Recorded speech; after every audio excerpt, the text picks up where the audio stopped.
You wake before the light comes, not because anything has changed, because you always do. You rise the way the ground demands, early, without ceremony, with the knowledge that what the soil gives, it gives only to those who arrive first. You have been arriving first your whole life.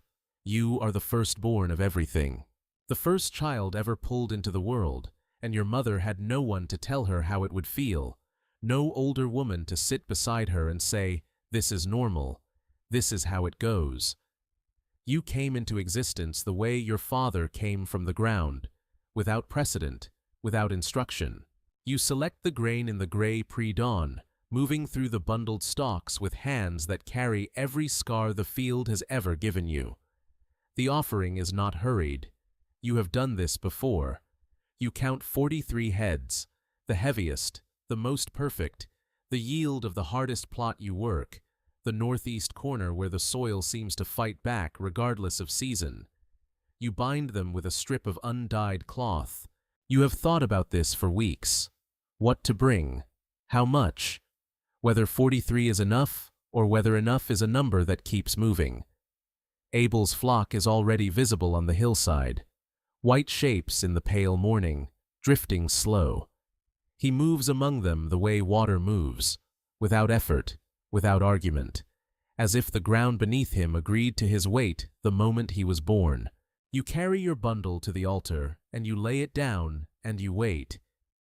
Abel brings a lamb, young, clean, firstborn of its mother.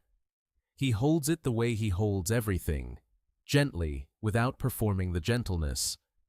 He makes his offering without counting, without the expression of a man calculating a return.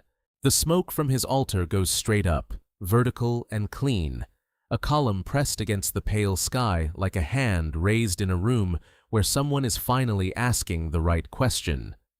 Yours drifts sideways, not dramatically, not with thunder or visible rejection.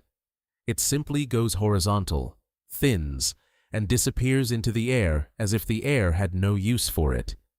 You watch it go. 43 stalks, the northeast corner, weeks of consideration, and the smoke cannot even hold its direction for 30 seconds. Abel is not watching you. He is watching his own smoke rise, and there is something on his face that you have no name for, something unguarded and full, and the sight of it closes something in your chest like a door swinging shut on its own weight. God asks you why your face has fallen. The voice comes the way it always comes, not from a direction, not with wind or fire, just present, the way light is present, filling the space without being summoned. God is not asking because God does not know. You understand this even as the question lands. You are being given a threshold to stand at. Something is being held open. If you do well, you will be accepted. You hear the conditional, and it lands directly on the thing that was already there before the smoke went sideways. The offering was not enough. Fine. But the door is still open, which means the work is not done, which means it was never going to be done, which means there is no moment you can reach where the question is finally settled and you can stop holding your breath. Sin is crouching at the door, God says.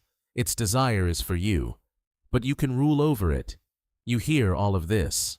You stand at the threshold, and you look through the open door, and then you look at Abel, who has not heard any of this, who is moving back down the hillside with his flock in the thin morning light, his smoke still rising behind him like proof of something, and you let the door close. Days pass. You return to the field because the field does not pause for grief or anger. Hands you water one afternoon, and you hands you water one afternoon, and you drink it, and the water tastes correct, and the kindness in the gesture is real and unperformed, and it makes the thing in your chest pull tighter. He is not condescending. He is not gloating. He has no awareness that anything is wrong. That is the specific cruelty of it. There is no villain in this to locate and name. There is only your brother moving through his days with the ease of a person who has never once wondered whether he is enough, and the wondering in you that will not stop. You replay the smoke. horizontal, thinning, gone. You replay it at night on the ground of your shelter, the smell of turned earth coming through the walls, the sound of nothing except the world at its oldest and most indifferent. You replay it until the question underneath it surfaces fully.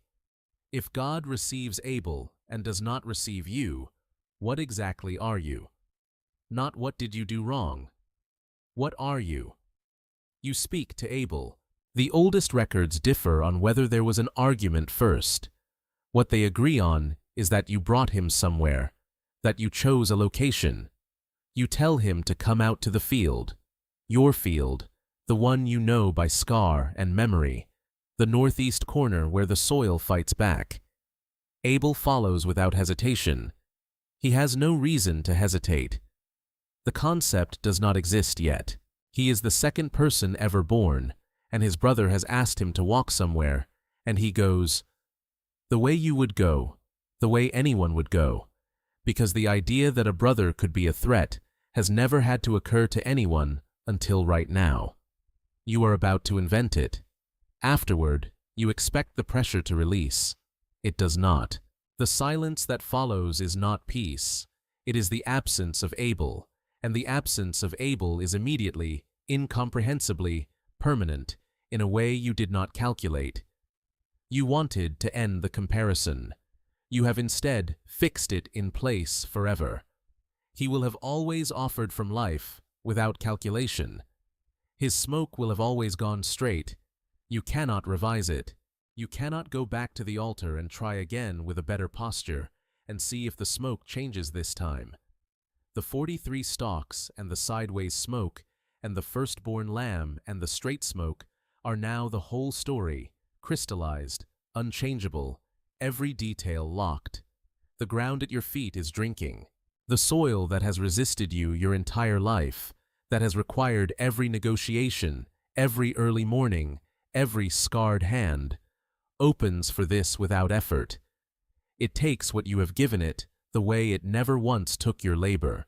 You stand and watch it, and the understanding of what you have done arrives not as guilt, but as the specific terror of a person who has just learned that something they thought was reversible is not. The voice comes again. Where is Abel your brother?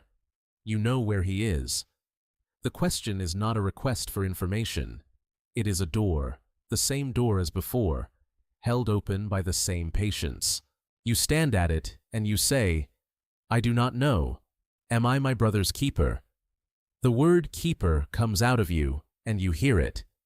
Keeper, like he is livestock. Like the question of his life was an administrative burden you were being asked to manage. You both know that you spent the last several days thinking of almost nothing else. The ground will not yield to you. This is the consequence. The soil that drank will not produce. You are a farmer with no covenant with the earth, which means you are a farmer with no identity, which means you are simply a man walking, which means you are a wanderer, which means you are nothing you have ever understood yourself to be. You say out loud, my punishment is greater than I can bear. You mean it as a fact, not a plea. You are not performing anguish. You are doing the simple arithmetic of what exile means when it has never happened before, when there is no word for it yet, no tradition of survival to borrow from, no one ahead of you in the road to follow. You are the first person ever to stand here, and the road goes into terrain that has no name.